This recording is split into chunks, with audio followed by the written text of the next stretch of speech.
ẹyọ ṣe bẹ́yìn àgbà náà lẹ sọ pé òjòjò ní sọwọ́ kó má lè nájà kókó báyìí òun náà ni àròtá ń le òjòjò ṣògùn àrò ògùn mi ò le òun lójú pẹ́ mi díẹ̀ lórí ètò fún ti àsìkò yìí ṣùgbọ́n àdúpẹ́ lọ́wọ́ Elédùmarè àtàdúrà tẹ̀yìntẹ́jọ́ olólùfẹ́ wa náà fẹ́ ṣe àtìlẹ́yìn fún wa lórí ìkànnì Arólé Baba 1010 TV2 ó ń ṣe bẹ́ẹ̀ ro wa lágbára ní gbogbo ìgbà àti gbogbo àsìkò ìròyìn fún tásìkò yìí wọn náà láyànfẹ́ Elédùmarè ló tó ṣe bẹ́ẹ̀ tó mú wá sójú mọ́ màwòrán àti tí gbọ́ ẹ̀yin tẹ̀jẹ́ olólùfẹ́ mi níbẹ̀ tí mọ̀ pé kókó inú ìròyìn wọn láṣẹ bẹ́ẹ̀ gbéyẹ̀wò ṣáájú ẹ̀kúnrẹ́rẹ́ rẹ̀.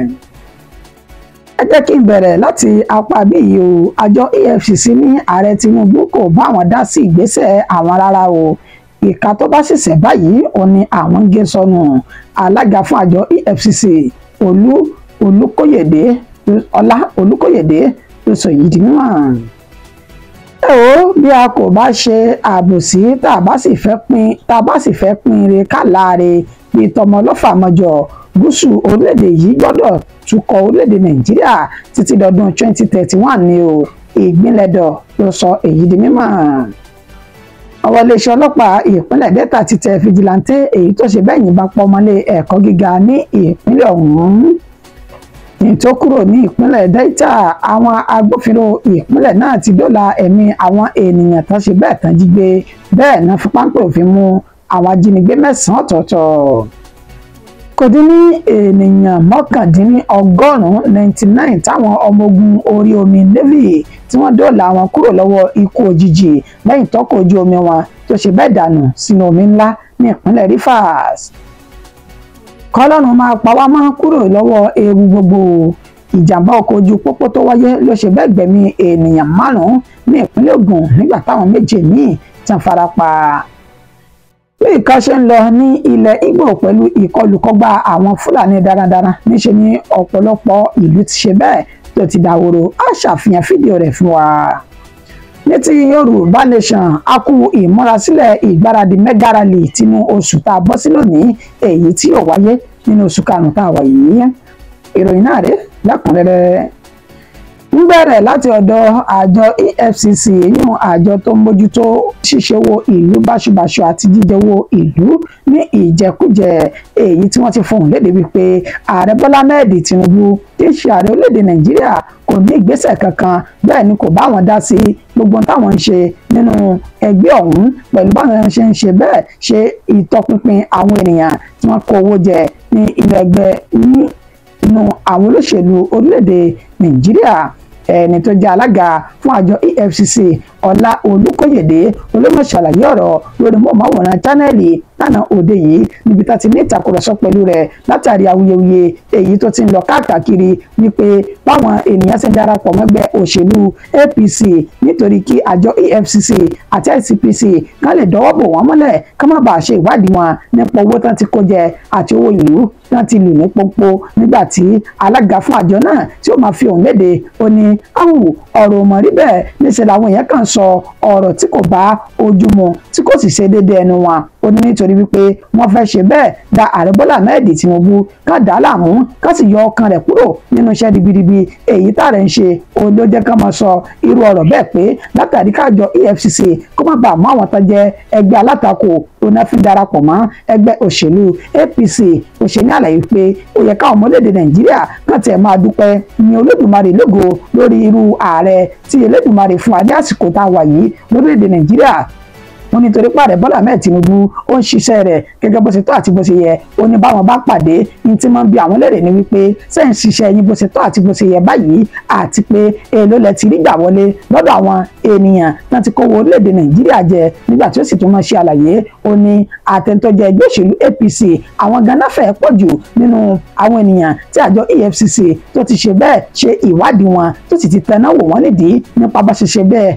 wọ́n ti ṣe bẹ́ẹ̀ ṣe owó ìlú báṣubàṣu ó ní àwa ní tìtorí pé àwọn kan wá láti inú ẹgbẹ́ òṣèlú alátakò káwá sọ níwọ̀n wípé torí ẹ̀ àní gbé wọn ó ní tá a bá wá gbé àwọn táwà nínú ẹgbẹ́ òṣèlú alátakò kò túmọ̀ sí wípé ẹgbẹ́ òṣèlú APC ó ní ṣe bẹ́ẹ̀ gbé ìgbésẹ̀ ọ̀hún ó ní bó ṣe tó àti bó ṣe yẹ ó ní àwọn ṣe ti ń ṣiṣẹ́ àwọn ó ní kẹtún wá lè mọ̀ kódà lára àwọn òṣìṣẹ́ tájà àjọ EFCC àwọn tí wọn kò dín ní 27 làwọn ti ṣe bẹ́ẹ̀ yọ lẹ́nu iṣẹ́ látàrí pé ọwọ́ tàwọn náà kò mọ́ wọ́n sì ń ṣe màgòmágó ó ní ẹni tí ó bá wúrú ẹni tí ó bá ṣe irúṣẹ́ àjọ EFCC yìí òun gangan fúnra rẹ̀ ó gbọ́dọ̀ jẹ́ alákòóyàwó ènìyàn àti olùfọkànsìn ọmọnìyàn. Ó ní fún ìdí èyí àwọn ti yọ àwọn 27 lára àwọn òṣìṣẹ́ tọ́wọ́ wọn kò mọ́ lẹ́nu iṣẹ́ ọ̀hún. ní ṣe àfihàn fídíò rẹ̀ fún wa lóní gbélé ń jáná ká tó ṣẹ̀ṣẹ̀ wá máa mú ẹ̀kúnrẹ́rẹ́ rẹ̀ wá níparí gbogbo ìròyìn.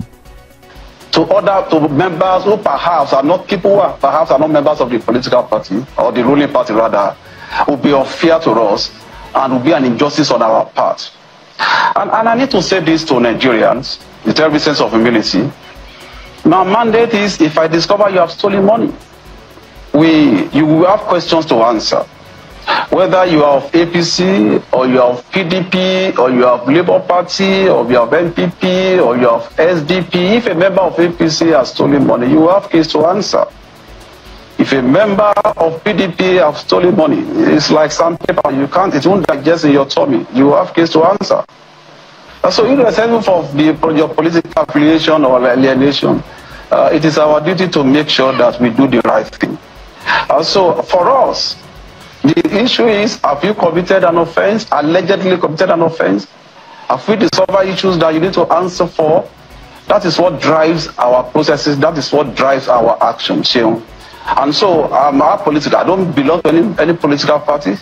And to the best of my knowledge, we have not been influenced to do our work in such a way that is against our mandate or the process of law. And so that is what has guided our actions. Ẹ káàbọ̀ padà. Ẹ wo bí a kò bá ṣe àbòsí tá a bá sì fẹ́ pín ire káláre bíi tọmọ ọlọ́fà mọ́jọ tí kàn ní jù kan gúúsù orílẹ̀-èdè Nàìjíríà gbọ́dọ̀ tukọ̀ orílẹ̀-èdè yìí títí di ọdún 2031 ni o. Ìgbìnẹ̀dọ̀ ló sọ èyí di mímọ̀. Gómìnà tẹ́lẹ̀ ní ìpínlẹ̀ Ẹdó Lucky Ìgbìnẹ̀dọ̀ tó tún jẹ́ ọ̀kan nínú olóyè ẹgbẹ́ òṣèlú PDP ó mà ti fi ohùn léde tó ṣe àlàyé lásìkò tó bá àwọn oníròyìn sọ̀rọ̀. Ibẹ̀ ló ti sọ dúró wípé tá a bá ní parọ́ tá a sì ní ṣèké tá a sì fẹ́ sọ òdodo ọ̀rọ̀ ó ní gúúsù orílẹ̀-èdè Nàìjíríà ló yẹ kí wọ́n tukọ̀ orílẹ̀-èdè yìí títí di ọdún 2031 nígbà tí ń ṣe ní àlàyé wípé kì í ṣe nǹkan tó bójúmu fáwọn ilẹ̀ àríwá pẹ̀lú bá ṣe gbé ìgbésẹ̀ láti gbé olùdíje dìde ní àti ọ̀dọ̀ wọn ní ilé ètò ìdìbò ọdún 2027 ó nítorí wípé ààrẹ àná Muhammadu Buhari ó mà ṣe bẹ́ẹ̀ lọ́dún 6 rẹ̀ gbáko láti ọdún 2015 títí di ọdún 2023 tí ó sì rí ìdíwọ́ kankan láti ibẹ̀ ó ní fún ìdí èyí a lè sọ nímọ̀ wípé ààrẹ Bọ́lá Ahmed Tinubu náà ó láǹfààní láti ṣe bẹ́ẹ̀ lo ọdún 6 tiẹ̀ náà gbáko lórí àlééfà ó ní bá a bá rí àwọn ènìyàn jáde láti inú ẹgbẹ́ òṣèlú PDP ṣùgbọ́n tó jẹ́ pé gúúsù ilẹ̀ yìí ó ní wọ́n ti wá ó ń ṣetán láti ṣe àtìlẹ́yìn fún wọn. Bẹ́ẹ̀ ló tún mẹ́nu bà àwọn ènìyàn tí wọ́n ṣe bẹ́ẹ̀ darapọ̀ mọ́ ẹgbẹ́ òṣèlú míì tó kúrò nínú ẹgbẹ́ òṣèlú PDP ó ní eléyìí ń ṣe tuntun ó sì jẹ́ nǹkan tí ó ṣe bẹ́ẹ̀ tó ti wà nínú ìwà àwọn olóṣèlú kọ̀ọ̀kan lórílẹ̀‐èdè Nàìjíríà yìí nípa ká fi ẹgbẹ́ kan sílẹ̀ tá a kọ́sọ́ sínú ẹgbẹ́ míì ó ní tẹ́lẹ̀tẹ́lẹ̀ nínú tí orílẹ̀-èdè Nàìjíríà ẹgbẹ́ òṣèlú PDP òun ló ní àwọn gómìnà tó pọ̀ jù lórílẹ̀-èdè yìí ó ní lẹ́ni báyìí o ẹgbẹ́ òṣèlú APC òun ló ní àwọn gómìnà tó pọ̀ jù káàkiri orílẹ̀-èdè Nàìjíríà ó ní nígbà tí àsìkò míì sì ń bọ̀ ẹgbẹ́ òṣèlú APC náà kò tún ní àǹfààní láti ní àwọn gómìnà tó pọ̀ tó bẹ̀ mọ́ lórílẹ̀-èdè yìí. Àwọn iléeṣẹ́ ọlọ́pàá ìpínlẹ̀ Delta ló ti tẹ fìjìláńtẹ́ èyí tó ṣe bẹ́ẹ̀ yìnbọn pa ọmọ ilé ẹ̀kọ́ gíga kan ní ìpínlẹ̀ ọ̀hún. Ọ̀dọ́kùnrin tí ó jẹ́ ẹni ọdún 29 tí ń ṣe ọmọlé ẹ̀kọ́ gíga ti gbogbo nìṣe Delta State Polytechnic tó wà ní Ogwuashi Ukwu ìtàn pérúkọ rẹ̀ ní Peter Eyoro Walebo ní ìpínlẹ̀ ọ̀hún òní fìjìláńtẹ́ kan torúkọ tẹ̀ ń jẹ́ Ike Peter tó ṣe bẹ́ẹ̀ yìnbọn pa lásìkò tí akẹ́kọ̀ọ́ náà ti ń ka ìwé lọ́wọ́ ní inú ìyẹ̀wù rẹ̀ ní fìjìláńtẹ́ náà ló lọ ṣe bẹ́ẹ̀ ló lọ yìnbọn pa sí inú ilé.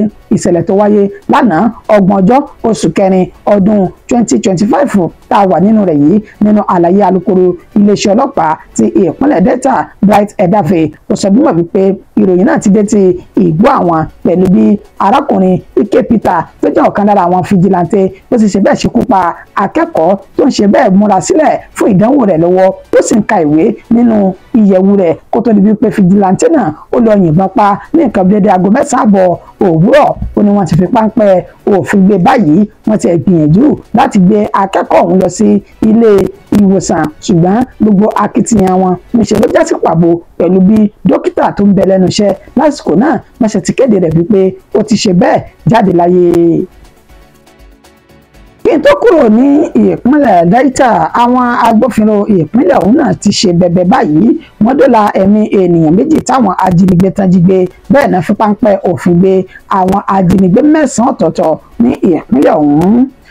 Alukoro iléeṣẹ́ ọlọ́pàá ní ìpínlẹ̀ Delta Bright Edafe ló ṣe àlàyé ọ̀rọ̀ náà ní ẹ̀kúnrẹ́rẹ́. Ó ní ìṣẹ̀lẹ̀ tó wáyé ní ọjọ́ 26 nínú oṣù kẹrin èyí tó tẹnubodò lánàá òde yìí. Ó ní ìṣẹ̀lẹ̀ náà ó ṣẹlẹ̀ pẹ̀lú bó ṣe sọ dímọ̀ wípé ẹni tó jẹ́ DPO ti iléeṣẹ́ ọlọ́pàá tó ń bẹ ní Àgbáò ní ìpínlẹ̀ ọ̀hún CSP Paos Eredi ó ní ó ṣe bẹ́ẹ̀ tó gba ìpè láti ọ̀dọ̀ àwọn ènìyàn wípé wọ́n ti jí ènìyàn àwọn gbé o ní ọjọ́ 25 nínú oṣù kẹrin tá a lò sẹ́yìn yìí lágbègbè tá a pè ní Àgbáò yìí. Gẹ́gẹ́ bí wọ́n ṣe ṣe ní àlàyé pé nígbà tí DPO náà tó gbọ́ ìpè náà ló ṣe bẹ́ẹ̀ pa kìtìmọ́lẹ̀ tó sì gbé iṣẹ́ akínwọ̀ pẹ̀lú bó ṣe pé àwọn ọmọlẹ́yìn rẹ̀ tí wọ́n ṣe bẹ́ẹ̀ dìjọ rìn lọ sí inú gbọ́tọ̀pẹ̀ ní Ufuwi Ama ní agbègbè tẹ́pẹ̀ ní Àgbáò yìí ìjọba ìbílẹ̀ àríwá Ugeli ní ìpínlẹ̀ Delta náà.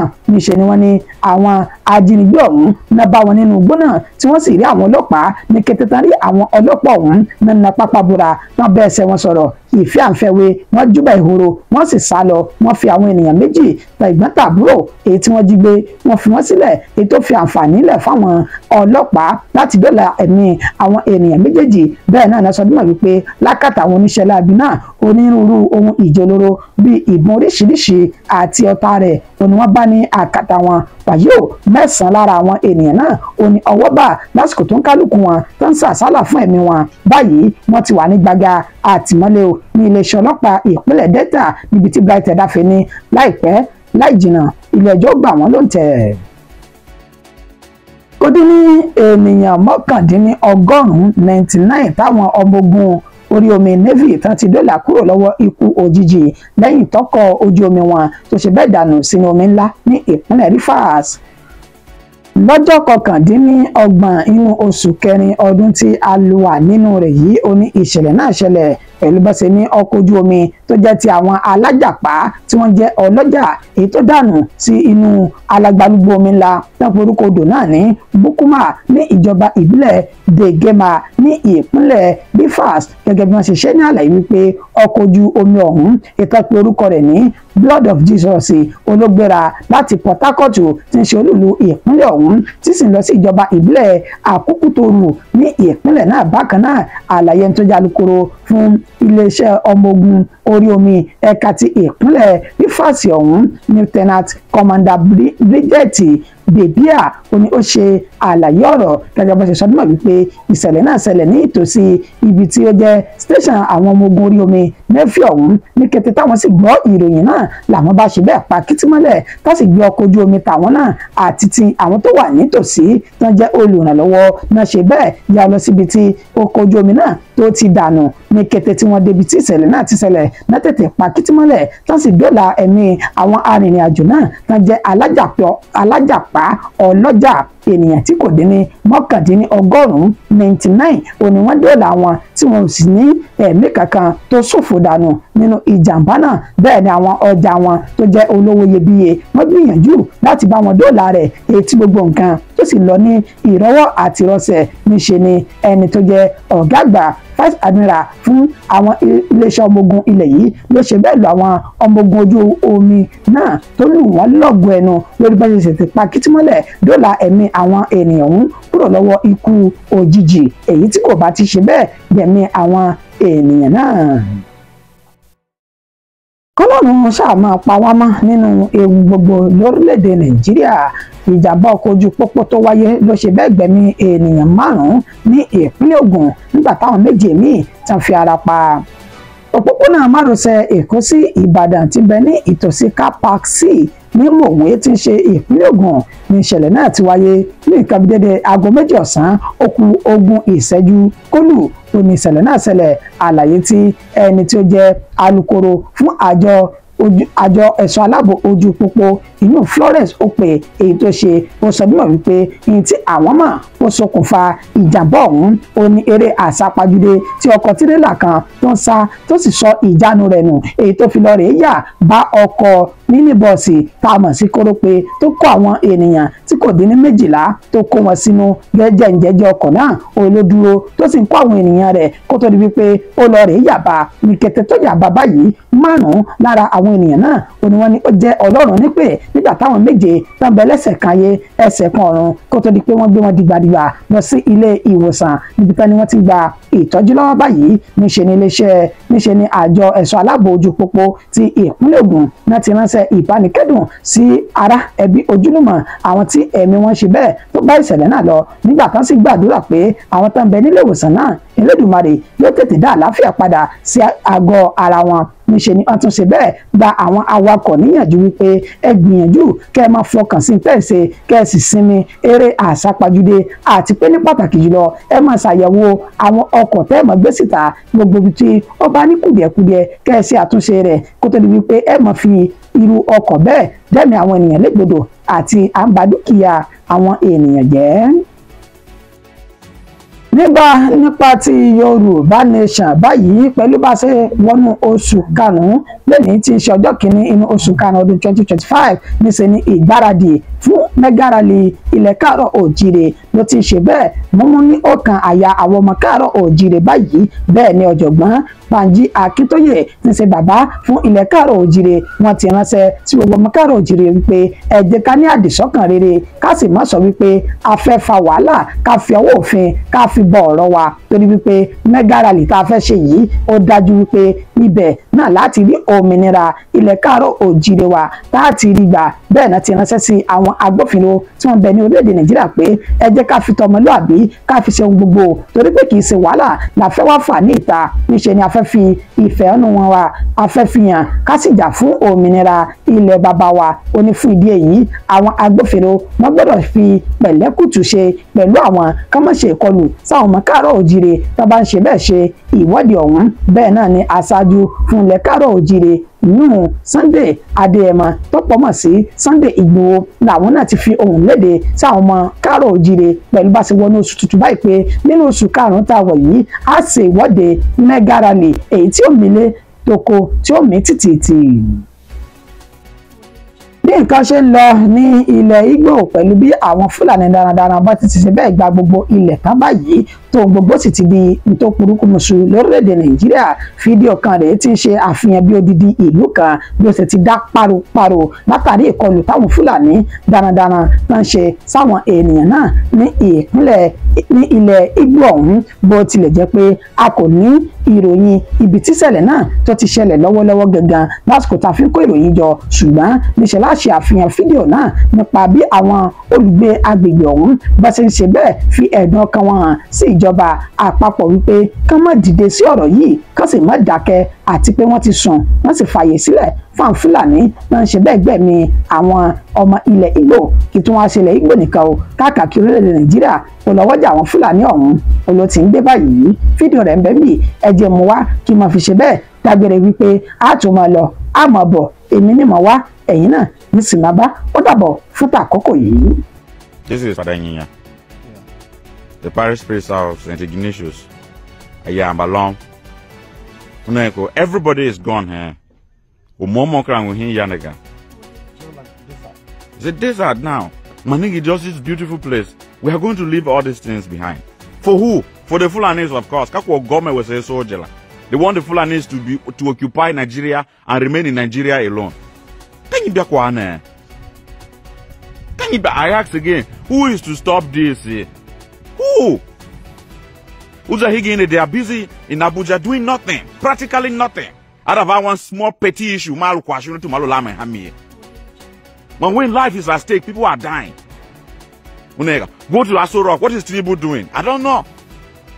Except to fly to France, to Dubai, and everywhere. Why his people are dying? This is our village. We don't have anywhere else to go to. See, yeah, man. Now you allow Fulanis to come and take over our land. Are they more superhuman beings than us? Are they more Nigerians than us? Just tell me. You say Nigeria, Fulanis are global people. Nonsense. Nonsense. Will you accept that I go to the far north and begin to cultivate my yam and maize? Will they allow me to do that? But here you say let them come and... You talk about transhuman or whatever humans, protocol or whatever ECOWAS. You see all kinds of jargons. What kind of nonsense is this? Life is at stake. People are being displaced. Just do something. If you're overwhelmed, invite the international community to come and help you. Haba. But Pocho will still be there. Everybody is doing Pocho. Government is doing Pocho. Tinubu is doing Pocho at his level. The governors are doing Pocho at their own level. Everybody is doing Pocho. Pocho people everywhere. No wonder somebody said Nigeria is a shithole country. Okay, you have displaced these people. Where do you expect them to go to? Where? Would they come and meet you in Abuja? Haba, what is happening? Nigga be church ne? Nigga biane. Now nobody is here. Kai, move on, like the song was stopping me. Don't come, there's nobody here. I said, Bishop said I should come and pick Father Fair. See a village. He said them. They were very, very frustrated and waiting for me. Who is to stop this? I'm asking again. Who is to stop this? Must everything be all about politics? People are dying. Please, this government, rise to your responsibility. Be accountable. For once, I beg, try. Where is that Nigeria? Those Nigerian soldiers that are known to be very brave, where are they? Or have they also been compromised? Kai, no, I want to. If you don't come, we are finished. They are just like nothing.